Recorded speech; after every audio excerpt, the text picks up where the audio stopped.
Let's talk about China's surveillance state. We talk about China's surveillance state like it is uniquely evil and like it's something that is happening over there and we don't have to worry about it over here. But the thing is that we have built the exact same infrastructure domestically and we've normalized it. We're funding it with our tax dollars, and the only real difference between us and China is that China's pretty upfront and honest about it.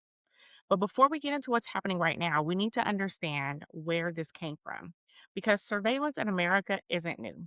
And while it's hitting Americans hard with news of things like Doge getting our social security information, with cars that are rolling out with the ability to monitor us, with drones in the sky, and the fight against flock, ultimately, this is here to stay. And unless we get real froggy, I ain't saying that. I ain't saying that we should. Actually, I am kind of saying that we should, but unless we get real froggy, it was not built for the reasons that they tell us, right? And so before I go any further, welcome to my channel. I'm Jice Johnson. I'm a business strategist and economic developer, and here I talk about business, leadership, and global politics. So, if this is your jam, hit the subscribe button, tell a friend, and help me boost the visibility of the information that we're covering here. I so appreciate the feedback that you guys give me. I love bringing this information to us so that we can make informed decisions. All right. So, let's get into it. I want to first start by talking about the fact that the government has a documented history of using surveillance as a weapon, in particular against Black organizing, right? And so, not for security, this has very clearly been for disruption. So, we're all familiar, COINTELPRO, that's the FBI's counterintelligence program, and it ran from the 60s through the 70s. And its entire purpose was to surveil, infiltrate, and dismantle Black activist movements. So they watch civil rights leaders, they watch the Black Panthers, and they watch anyone who was organizing essentially Black political power.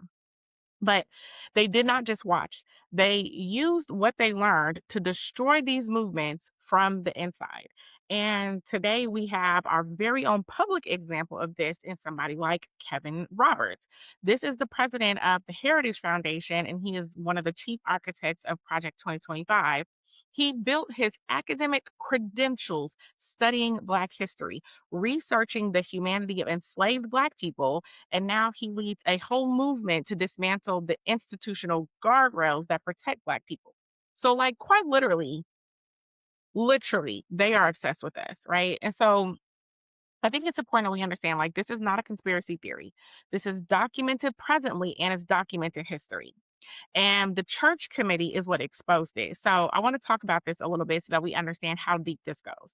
Congress actually investigated it. This was chaired by Idaho Senator Frank Church, and the committee was a part of a series of investigations into intelligence abuses in the 1970s.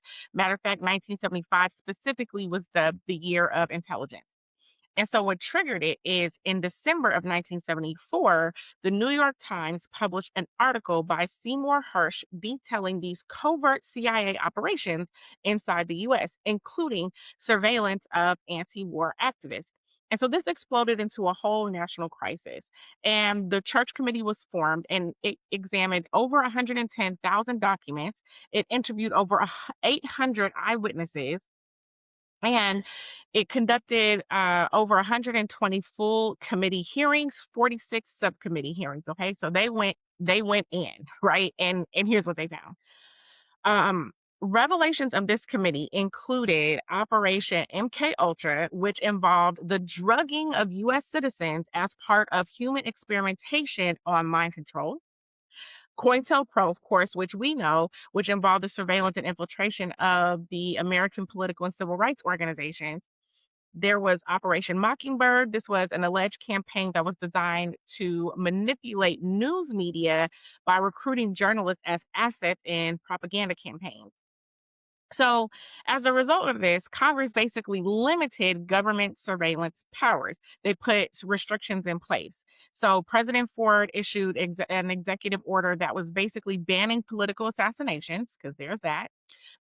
They created the Senate Select Committee on Intelligence, and that was created in like the 1976. And then Congress enacted the Foreign Intelligence Surveillance Act of 1978, right? So this is all kind of taking place in the 70s. And this was requiring intelligence agencies to obtain court permission before initiating surveillance on American citizens. And I think this is where it gets really important here, because it wasn't that you couldn't surveil American citizens, it's that you had to have court permission. So this could not just be a covert operation that nobody knew about. But here's the thing. Here's what Church warned us about. Church warned us that the capability to monitor everything, telephone conversations, telegrams at that time, it could be turned on the American people, and that no American would have any privacy left if government ever became a tyranny. And I'm going to quote this: if government ever became a tyranny, if a dictator ever took charge in this country, the technological capacity that the intelligence community has given the government could enable it to impose total tyranny, and there would be no way to fight back. That was what Church said back in the 70s. Okay. So now, here's what we know for sure: surveillance technology is not neutral. It has a history, and a history of one that is being weaponized specifically against the Black community. So, where was the turning point in all of this, right? What happened that essentially turned over all of this is September 11th, 2021. Y'all know 9/11. Okay. 6 weeks after the 9/11 attack, Congress passed the USA Patriot Act. There was no debate, no dissent. 131 pages of expanded government power, and it passed in 3 days, virtually uncontested. And so in November of 2001, the TSA was created. I have so many words for this, but let's just sum it up to say this was a quasi-governmental, this is still today a quasi-governmental governmental agency. It obtained billions of dollars in funding, and the thing is that nobody really asked the question of like, what was the actual security need or threat, right? Like, what airline attacks happened before 9/11? What incidences justified creating this entire new infrastructure that is not prevalent in all the other airports around the world? If you do global travel, you will know this is an American thing. And the answer is there weren't any. That's it. That's the answer. There weren't any. But 9/11 gave them the political cover to expand essentially what they had already been doing prior to the Church Committee. So it gets worse, because what we know is that the wars in Afghanistan and the wars in Iraq and all that has followed were based on the concept of weapons of mass destruction that didn't exist. We know that now, but the reality of it is we also knew that then. And so the entire rationale of the surveillance expansion was built on false pretenses. So this has been a part of the government agenda for quite some time, right? And it just keeps going, because while all this was going on, AT&T was running something called Room 641A, and this was an NSA data mining facility that was doing warrantless domestic surveillance. And its existence wasn't revealed until some years later, but by then the infrastructure is already locked in place. And so now, if we jump to today, right, the surveillance state is massive. It is interconnected, and it is more powerful than anything that the workings of what they did to dismantle our movements with COINTELPRO could have imagined. So we look at something like Palantir. This is a company with government contracts to access, to analyze massive data sets on Americans, not foreign intelligence, on us, the Americans. We know we have drones overhead. We have private security contractors that are monitoring and collecting data. Your Ring doorbell, your smart TV, your phone, your car, all of it is feeding into government databases. The FBI confirmed this in March of this year, our Lord 2026, right? It said, Cash Patel confirmed, for whatever you believe about Cash Patel and his ability to tell the truth, but when it's when it's like this, you have to believe it, right?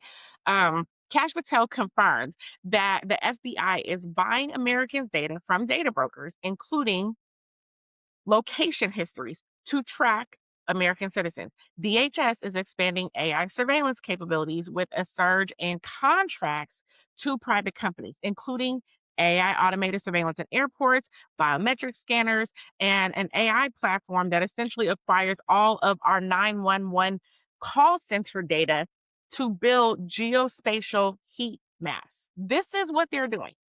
And it kills me because we funded this with our tax dollars, right? We paid for the infrastructure that is surveilling us.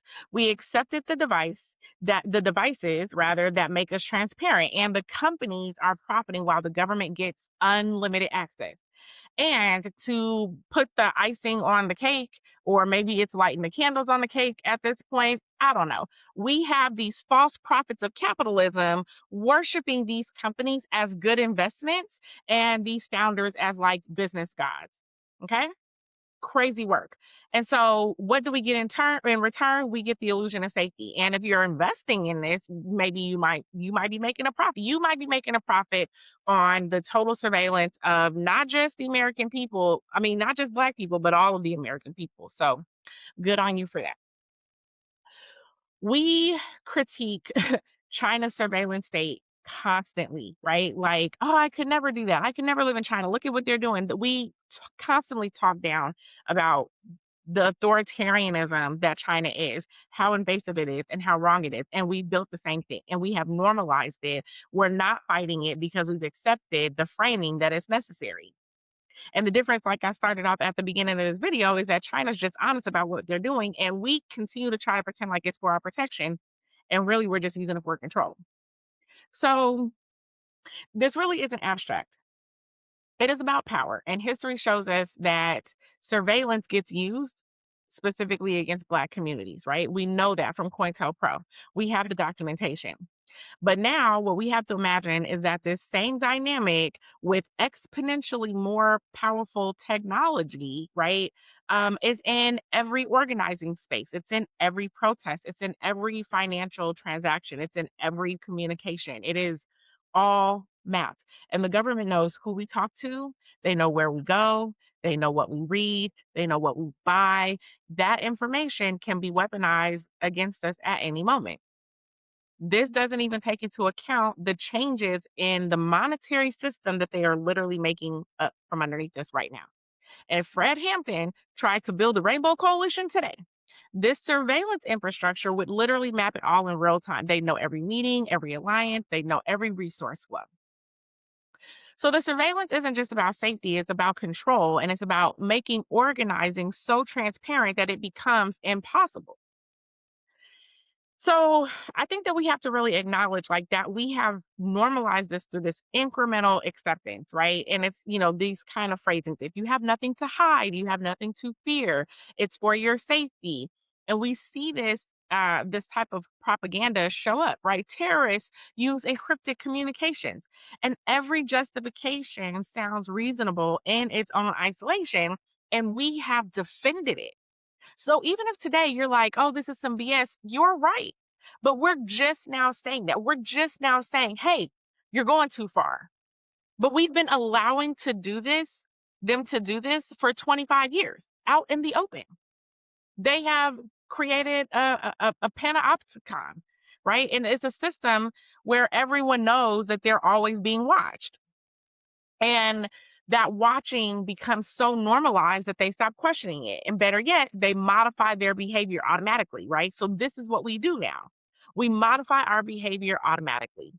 And so the kind of grim news is, as far as my research has been done, I don't think that there is a way in 2026 to completely avoid mass surveillance, right? But I do want to talk, because y'all know I'm solutions oriented. I do want to talk about how we reduce our exposure and some things that can actually work. I have not made all these switches yet. A lot of these do take some time. So, bookmark this or save this, like this video. That's what you do. Like this video so you can come back to it. But also share it, because these are some of the things that we need to be thinking about and doing, at least to reduce our exposure. So one is communications. We can switch from things like standard texting and calls to encrypted messaging apps like Signal. Um, Here's what we know about things like that. The government can compel carriers to hand over text data, but they can't do the same with like end-to-end encrypted communications. We can also stop using things like Gmail or Outlook for sensitive conversations, and instead, because those providers are going to share data, right? But we have things like Proton Mail, which is encrypted and it's based outside of the U.S. Jurisdiction. So again, just looking at ways that we can begin to reduce um, access, right? When you're browsing, you can do something like use a VPN that masks your IP address and your location. You can also use browsers like Brave or Firefox over Chrome because Chrome harvests data aggressively. This is one I got to use myself. But DuckDuckGo is another one that you can use instead of Google searches because Google's entire business model is on selling your search and behavior data. Let's talk about these cell phones, right? Your phone is probably the most powerful surveillance device that you carry. Your location data is being purchased by the FBI directly from data brokers. They have confirmed that this year in 2026, in March of this year. So you can turn off your location services for apps that don't need them, and you can audit your app permissions very regularly. Leaving your phone at home for sensitive conversations is really not paranoia, it's strategy. There was a time when I was doing some deeper organizing, and we used to go into rooms with no electronics at all so that we could not be immediately heard, right? Now you have social media, right? So reduce what you share publicly. Reduce when you share what you share publicly. That facial recognition is being used to map your identity across platforms, and so the less publicly documented that your movements are, or your associations, or your activity, the smaller your profile is in government databases. I know that's really difficult. They have literally made the sharing of your social media and what you're doing and where you are and all of these things, the things that help you get these dopamine hits and build your business and so on and so forth. But these things are tracking us. So we need to be aware and use them with, at minimum, use them with awareness, but also use them with caution. Then you have things like your smart devices, your Ring doorbells, Alexa, Google Home, smart TVs. All of these feed data to corporations and they share it with the government. Smart TVs in particular are aggressive data collectors. So audit what's in your home. And then data brokers, right? This is probably one of the least talked about but most important layers. Data brokers legally aggregate and sell your information, your location history, your purchase history, your social connections. And the FBI, as I have said, is buying this data without warrants. So you can use services like Delete Me.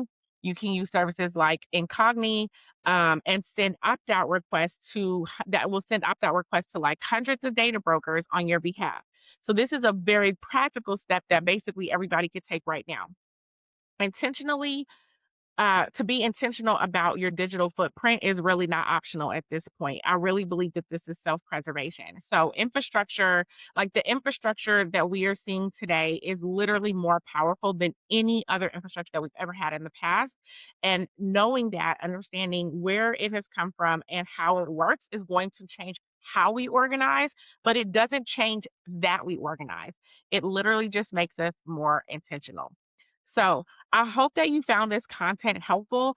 I hope that you share this information out. We have to get the word out, and this channel needs to get a little bit more of a boost in order for us to share this information. So, again, if this is the type of information that you like, if you are in the room to talk about business, if you are in the room to talk about leadership, and if you are in the room to talk about global politics and how it is affecting us right here on U.S. soil, this is the space that I provide. Thank you again for watching this video. Please share it out. Please like and subscribe, and I will see you on my next video.